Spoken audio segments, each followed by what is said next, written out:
반갑습니다. 예, 오늘 저는 음식에 관한 얘기를 해볼까 하는데요. 여기 모이신 분들 보니까 거의 다 결혼하신 것 같기도 하고요. 조금 전 강의에서 여러 가지 부부 생활의 갈등도 제가 듣고 그랬는데, 혹시 결혼에 대해서 공부하시고 결혼하신 분 있으세요? 이야, 대단한 배짱입니다. 어떻게 그 인생에서 제일 중요한 문제를 공부도 안 하고 이렇게 결혼을 하셨습니까? 예, 제가 이 음식을 공부하면서 한 가지 느낀 게 있는데요. 이 학교에서 정작 중요한 공부는 학교에서 가르치질 않더라고요. 예, 우리가 태어나고 죽는 것 다음에 중요한 게 결혼인데, 결혼에 대해서 공부하는 사람 다 없어요. 하다못해 말 못하는 자동차도 우리가 운전할 때 학원에 가서 배우는데, 세상에 어떻게 그렇게 나하고 생각이 전혀 다른 남자를 만났는데 결혼을 안 하고, 공부를 안 하고 결혼을 하겠습니까? 뿐만 아니라 이 세상은 남자와 여자로 되어 있는데 남성 여성에 대해서 공부를 하지 않아요. 사람은 이성과 감정으로 되어 있는데 학교에서 이성만 가르칩니다. 감정에 대해서는 전혀 가르치질 않아요. 그래서 내가 속에 감정이 있고 상대방의 감정이 없을 때 어떻게 대화를 해야 되는지 몰라요. 내 감정이 있을 때 내 감정을 어떻게 억눌러야 되는지 모릅니다. 그래서 한쪽만 발달해서는 미국에 가서 그 좋은 학교를 다녀도 자기 감정을 억누르지 못해서 총기 난사를 벌이기도 합니다. 그러다 보니까 정말 이렇게 배우지 않는 게 많은데, 그 중에 하나가 또 이 음식입니다. 예, 다 점심 식사하셨죠? 예. 한번 맛있는 음식을 생각해 봅시다. 어떤 음식이 맛있을까요? 예, 김치찌개. 예, 예전에 엄마가 해준, 예전에 외할머니가 해주신, 어떤 분 또 음식점에 가서 먹은 음식이 또 맛있다고 이럴 겁니다. 이 맛에 대해서 좀 얘기를 해보면요. 지금 텔레비전에 굉장히 많은 음식 프로그램들이 나옵니다. 예, 음식 갖다 입에 탁 넣고는 그냥 눈을 지그시 감고 맛있다고 그냥 예, 환호를 지르는데요. 2010년에 슬로푸드 운동을 시작하신 카를로 페트리니가 한국에 와서 강의를 했습니다. 강의를 하면서 하는 얘기가, 이 농업을 얘기하지 않고 음식을 얘기하는 것은 음식 포르노라고 얘기했습니다. 예, 이 맛있다고 하는데 그 맛있는 이 뒤에 뭐가 있는지를 모른다는 거죠. 우리가 음식을 먹는 이 행위가 투표라는 말이 있습니다. 내가 이 햄버거를 좋아하면 바로 그것은 미국에 있는 농부를 우리가 지지하는 겁니다. 그런데 내가 이 된장찌개와 내가 이게 밥을 먹는다면 그 한국에 있는 농부를 지지하는 거예요. 이게 산업에만 영향을 미치는 것이 아닙니다. 미국의 이 목장은 헬리콥터를 타야만 쫙 끝이 보일 정도로 굉장히 큽니다.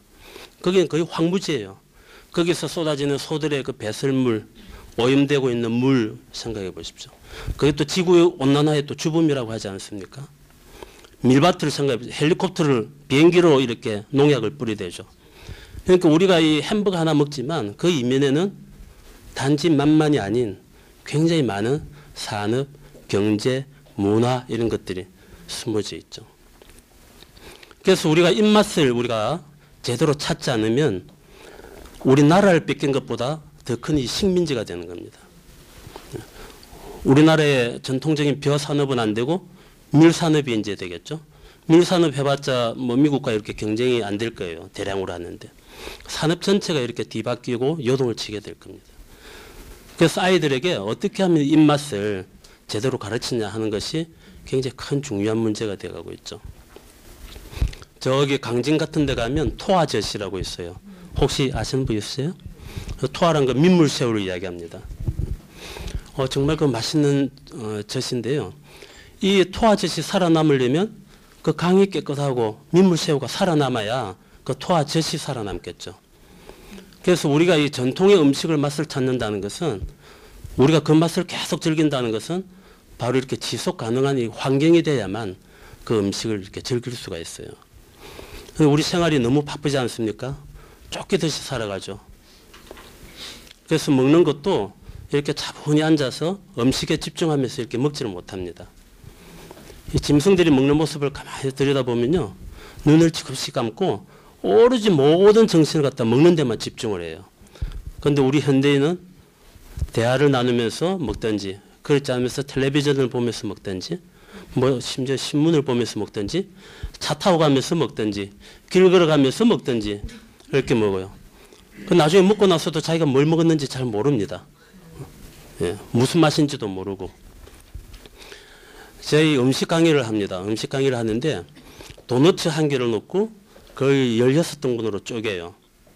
16등분으로. 쪼개서는 그 한 조각마다 천천히 먹게 합니다. 도너츠 한 개를 먹는데 뭐 20분에서 30분 사이가 걸립니다. 그렇게 천천히 먹으면 어떤 일이 생기는가 하면 많은 사람들이 배가 불러서 못 먹겠다고 합니다. 도너츠 한 개. 그 다음에 또 두 번째 나오는 반응들은 뭔가 하면 예전엔 맛있다고 그냥 덥석덥석 먹었는데 한 개씩 이렇게 천천히 먹으니까 거기서 숨어있는 여러 가지 맛이 나옵니다. 기름의 짠맛, 그 다음에 이상한 그 향들, 심지어 어떤 사람 석유 냄새까지도 그 도너츠에서 난다는 걸 발견해요. 그 도너츠를 굉장히 좋아해서 퇴근할 무렵이면 애들 주려고 도너츠 가게에 이제 사서 주고 했던 사람들도 다시는 도너츠를 먹지 않겠다. 이렇게 얘기하는 분도 있다고 그래요. 이 패스트푸드가 이 슬로푸드의 반대말이지 않습니까? 이 패스트푸드는 바로 이 속도의 산물이에요. 우리가 급히 살아가는데 맞춰서 그 음식이 이렇게 태어난 거죠. 이 패스트푸드는 패스트푸드를 먹게 되면 바로 이 다국적 또는 거대 식품 산업을 우리가 지지를 하는 거죠. 그래서 슬로푸드에서는 바로 이 미각 교육을 굉장히 중요시 여깁니다. 우리 사라져간 입맛, 진짜 입맛을 깨우게 하기 위해서 여러 가지 체험을 통해서 미각 교육을 시키고 있어요. 그래서 간장 또는 그 뭐 소금 이런 것들, 식초 이런 것들 희석을 해서 이 맛이 어떤 맛인지 구분을 하게 합니다. 그래서 숨어 있는 혀를 갖다 일깨우는 거죠. 그만큼 이 음식은 중요합니다. 음식은 또한 우리 몸의 건강을 위해서도 중요하죠. 제가 하나 여쭤보겠습니다. 전부 다 음식을 먹죠, 그죠? 네. 예. 음식을 안 먹으면 죽죠? 네. 예, 음식을 먹는 것은 우리가 살기 위해서 먹습니다. 그런데 음식이 어떻게 해서 우리를 살릴까요? 첫 번째 답은 제가 알려드리겠습니다. 음식은 우리 몸에 칼로리, 에너지를 줍니다. 그죠? 자, 그 이제 두 번째 우리가 밥을 먹어야 되는 이유 무엇일까요? 제가 이 강의를 하면서 많은 분들에게 이 질문을 해요. 왜 우리가 음식을 먹을까? 그런데 바로 이 두 번째 이유를 맞추는 분이 10,000명에 2명이 나올까 3명이 나올까 뭐 1명이 나올까 그래요. 거의 없습니다. 먹는 게 즐거워서? 예, 그 세 번째 이유입니다. 먹는 게 즐거워서 세 번째 이유인데요. 이 두 번째 이유가 뭐냐 이거죠. 네? 살기 위해서. 그렇죠. 제가 모두 설명해 먹어야 사는데 살게 하는 방법이 하나는 에너지를 주고 그 이제 두 번째 살게 하는 방법. 똥을 누기 위해서 아닌가요? 네? 똥을 누기 위해서. 똥을 누기 위해서. 그거 아마 네 번째 이유쯤 되겠습니다. 나오잖아요. 예, 맞습니다. 먹어야 나오죠. 예. 예, 아주 중요한 시사점인데요. 예. 그래서 이 음식에 대해서 이야기가 나오면 대개가 다 이 칼로리 이야기입니다. 예. 모든 그 뭐 교육이나 방송이나 다 이 칼로리만 나오는데요. 음식은 그것 말고도 정말 중요한 역할을 합니다. 우리 아침에 머리 감으면 머리카락 빠지죠? 예. 그 다음에 손톱 자라니까 손톱 깎아줘야 되죠? 예. 그 다음에 우리 죽은 세포는 이렇게 때로 밀려 나오죠. 자, 무엇이 머리카락을 만들고 무엇이 손톱을 만들고 단백질. 무엇이 세포를 만들어줍니까? 그렇습니다. 음식이, 우리가 먹는 음식이 머리카락도 만들고 손톱도 만들고 세포를 만드는 거예요.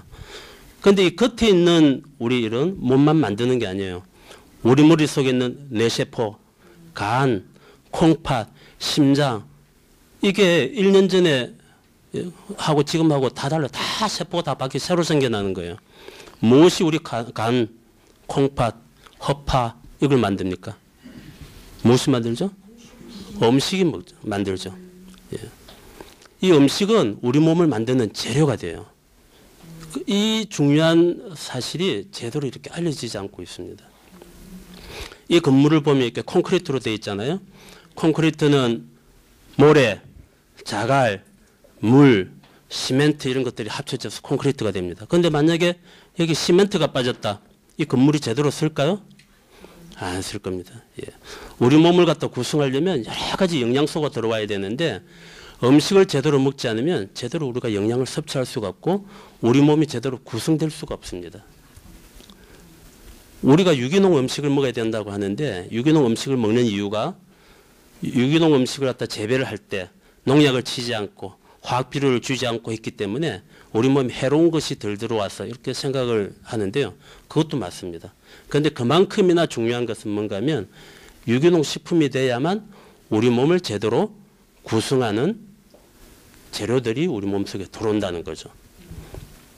그래서 이런 식습관이 계속되다 보면 일단은 자신의 몸부터 제대로 쓰기가 힘들고요. 여성들 아이를 놓으면 제대로 된 후세를 낳기가 힘듭니다. 음식은 이처럼 이렇게 중요한 역할을 하고 있죠. 미국의 슬로푸드의 어머니라고 하는 앨리스 워터스가 있습니다.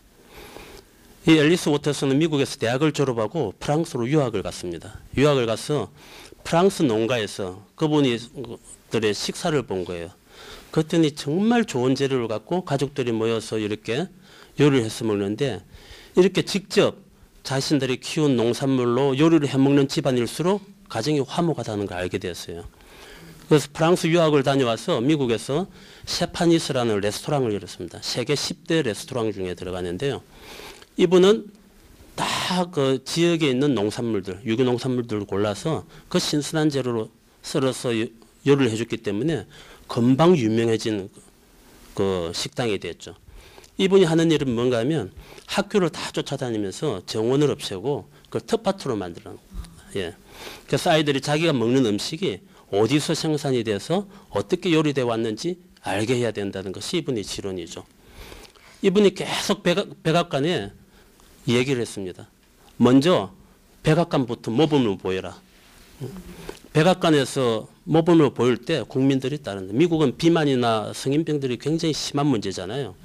그래서 백악관부터 먼저 바꾸라고 해서 미셸 오바마가 그 백악관 뜰에 있는 정원을 텃밭으로 만듭니다. 텃밭으로 만들고 거기서 채소를 재배를 해서 그 채소로 지난달에는 김치를 담궜다고 신문에 났더라고요. 보셨어요? 예. 그것이 이제 슬로푸드가 하는 운동이 하는 일입니다. 음식이 갖고 있는 다양한 측면을 들여다보는데 음식을 우리가 잘 제대로 참맛을 느끼고 즐기기만 해도 그게 우리 산업을 살리고 우리 문화를 살리고 우리 환경을 살리고 에너지 위기를 극복할 수 있다는 겁니다. 그래서 이번 이제 10월 1일부터 6일까지 남양주에서 슬로푸드 국제대회가 열립니다. 예, 제일 큰 대회는 이태리에서 이제 2년마다 열리고요. 그 다음에 또 유로쿠스트라고 해서 유럽의 슬로푸드 축제가 있어요. 이번에 남양주에서 열리는 것은 아시아 오시아니아 축제인데 세계 3대 슬로푸드 축제 중에 하나입니다. 여기 오시면 정말 진짜 먹거리들을 발견할 수 있어요. 그 다음에 우리나라뿐만 아니라 세계적인 요리사들이 나와서 직접 요리를 하면서 그걸 맛을 보면서 이 얘기를 나누는 그런 뭐 토크쇼도 있고요. 그다음 어린이들 교육 체험이라고 해서 미각을 바꿀 수 있는 여러 가지 체험들이 이렇게 준비되어 있습니다. 재밌을 것 같죠? 네. 예. 그래서 올 10월에 꼭 시간을 비워놓으셨다가 남양주에서 하는 슬로푸드 국제대회에 한번 참가해 주시면 고맙겠습니다. 네. 감사합니다. 네, 감사합니다.